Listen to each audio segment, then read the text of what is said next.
What's up, guys? Today we're going to look at how we can use Jiu-Jitsu, specifically Jiu-Jitsu throws or Japanese Jujitsu throws or Judo throws to deal with larger attackers. I'm going to play the larger opponent today, whether it's grappling, MMA, or self-defense. And I think when most people start or martial arts in general, that they're looking for that self-defense aspect first, the confidence that they can defend themselves against a larger opponent. I am a little bit bigger man, so sometimes on this channel I catch a lot of slack about being a bigger guy doing techniques on smaller people. Well, now today Dominique's gonna do it on me and screw me up a little bit and have some fun. So we're looking at 3 takedowns from a more dominant position that I am in, and then how she can capitalize it and take me down. So let's have some. First, we'll start off with Tani Otoshi, a simple a trip that is common in Japanese Jiu-Jitsu and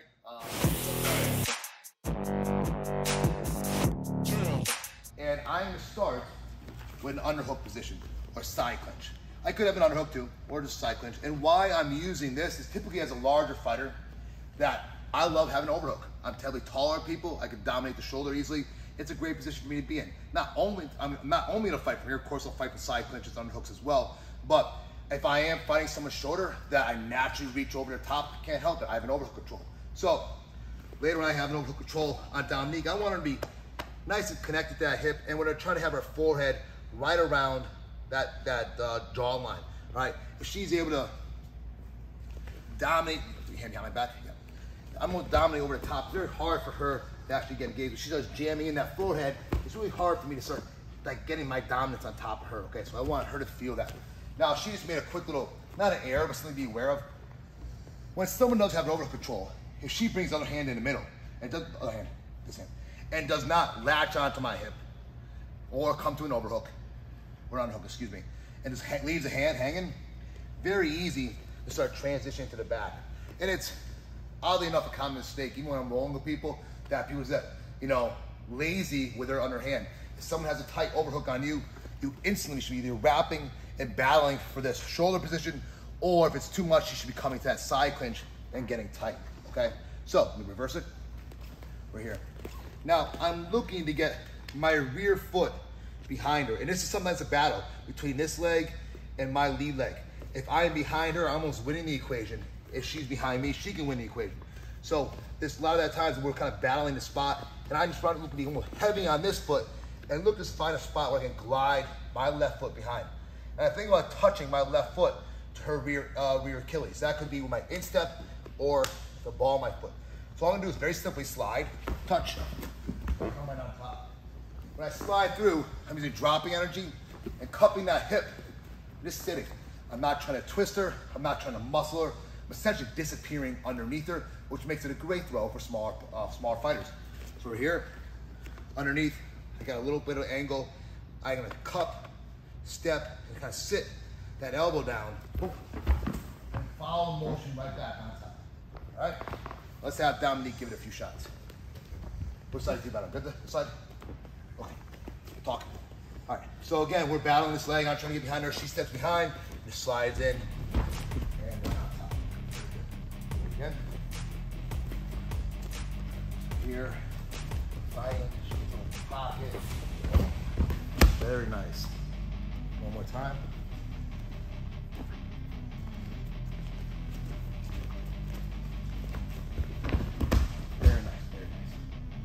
Cool. So that is our Tani Otoshi.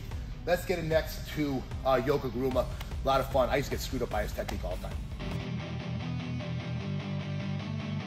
Cool. Let's get into Yoko Guruma. Now, a quick story about this. When I was training Kobukai Jiu-Jitsu under Shion Russ St. Hilaire, I've always loved the overhook position. Great for my Uchimata, great for my Tai Toshis, great for her Mirais. It's just a very dominant position, like I said earlier. And Shion, he was shorter than me, he was maybe 5'9", definitely wasn't as big as me, but he used to take me down this technique all the time. It caused a lot of frustration during my rolling, but it's a great technique. Again, it's when someone has that dominant position and how to disappear underneath. So let me set it up first. So here again, we'll stick with that side clinch position. It could be, again, a tight underhook into the shoulder, but I prefer for these type of takedowns to be a little bit lower, okay? So now, last time, we slid the leg behind. Now we're gonna slid the lead leg through the hole. This is very good if they're keeping that leg back and I'm having a hard time getting that in front. So all I'm gonna do is small step my left to the outside, all right? And then I'm gonna slide my right leg deep through the hole, and then my, the bend of my elbow is try to catch under her knee. And simply roll on top. I love playing deep half guard in Brazilian Jiu-Jitsu or no-gi grappling. And to me, it feels like I'm doing deep half guard standing, which fits perfectly into my mindset. So again, we're here, we're battling a little bit.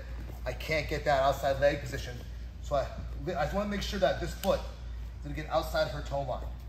And then once I do that, my right leg slides through the hole, almost like a baseball slide on my right hip, trying to catch this leg underneath. And drive right over on top. One more time, I'll let Dominique do it. Here, wrist control or not, you know, then just disappear. And ride the wave up. Now, I'll be honest, for you guys who do this technique, it just happened to me, you get nut tapped every now and then. It's, you gotta have a little bit of control going away now, and maybe accept that you get nut tapped. Wear a cup.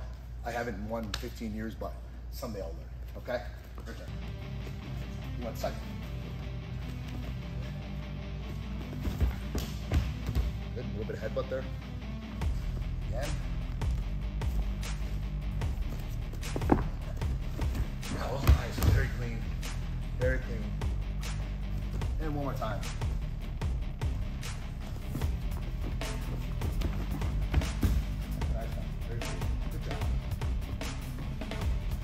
So that's our Yoko Guruma slick takedown.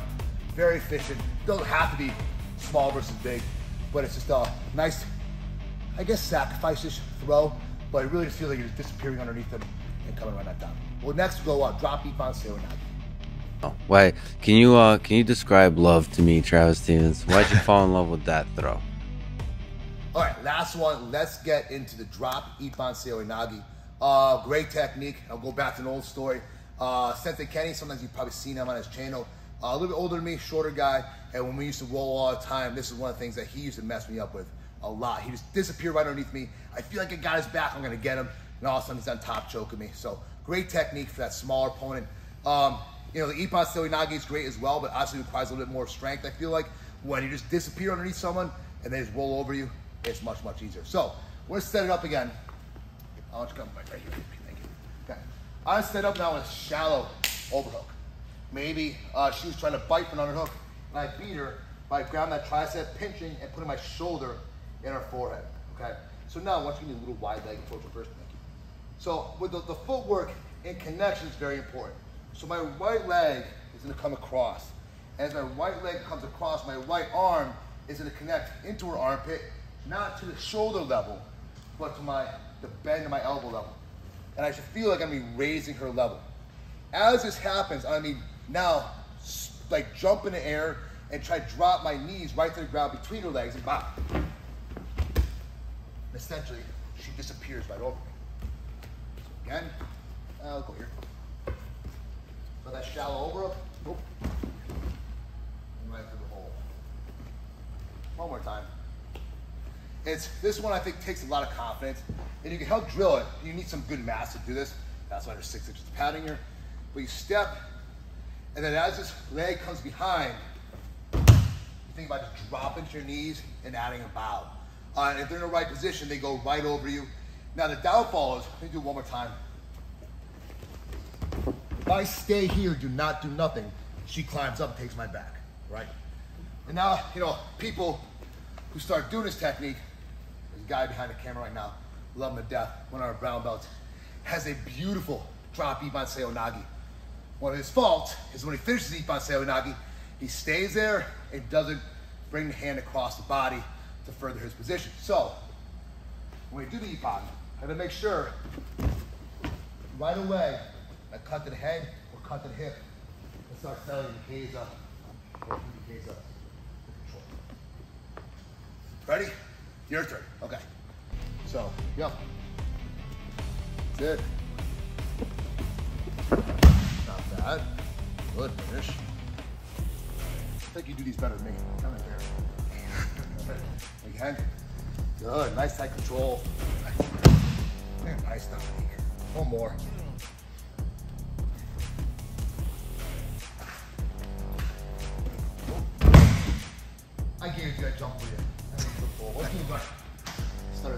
making it look pretty. That was better.